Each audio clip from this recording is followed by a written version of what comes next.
Hindi ko talaga alam na movie siya. Kasi online nga po eh. So parang nung sinabi ni Direk na magiging movie na siya, I was so surprised and so happy. Kasi ang tagal-tagal kong hindi nakagawa ng movie.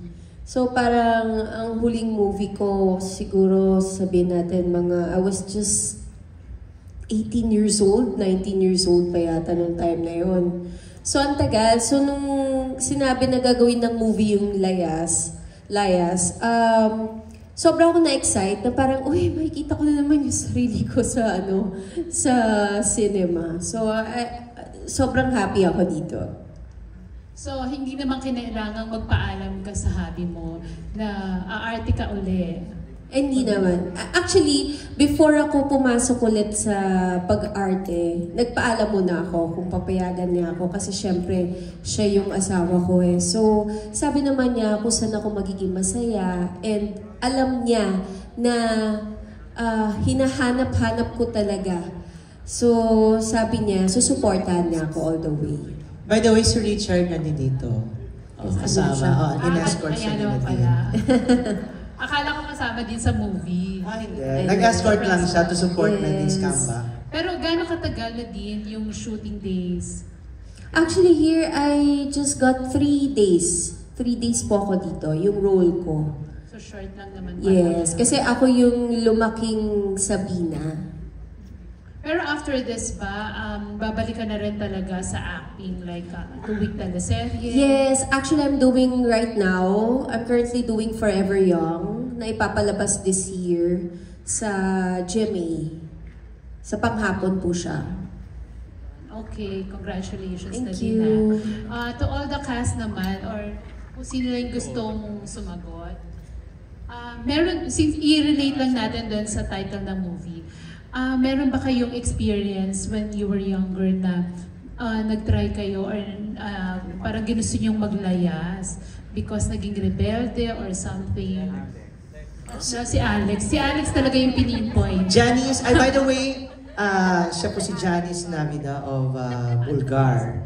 Lahat ba to, including the producers or sino lang yung may experience? Kasi I'm sure yung mga bagets na to, wala pa tong mga ganyang eksena. Walang rebellious moment. Wala pa.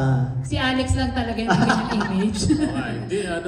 Actually hindi ako ever nag-attempt maglayas kasi wala akong pera pangkain eh. May pagkain sa bahay eh. Mas masarap mag-stay sa bahay. Hindi, pero yung hindi ka nagpaalam, lumayas ka, di ba parang gano'n, pumunta ka sa kung saan. Nagka-cut lang ng classes, pero papasok sa umaga, tapos pupunta ng Alimol, tapos uwi ako ng Alimol. Ay, Dondo, nakita mo ba si Alex sa Alimol? Madala si Dondo sa Alimol. Or Bira Mall, actually. Bira Mall. Ay, bigla na iba, pinasosyal. So, nakarelate ka dito sa movie, Alex?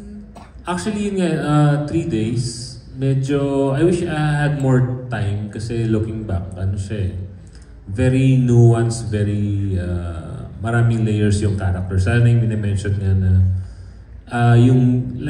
nung time na to, bata pa, may daughter ako eh.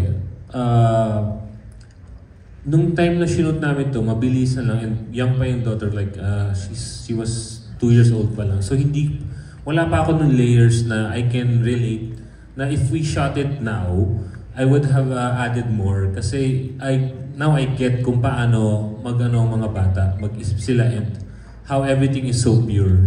But nung time na shoot namin, wala pa ako nung kasi nga bata pa. Pero yun, it was very 3 days and coming from Bypass Queen kay Direk Jose. So, yun nga, no-brainer din actually na sinabi niya na game. Tapos, I guess, nung time na yun, kasi syempre, puro swap. So, nare-reset yung utak namin. Hindi ko maalala kung ano nangyayari. Ang dami nang, pasok, reset, So, wala akong maalala mga nangyari.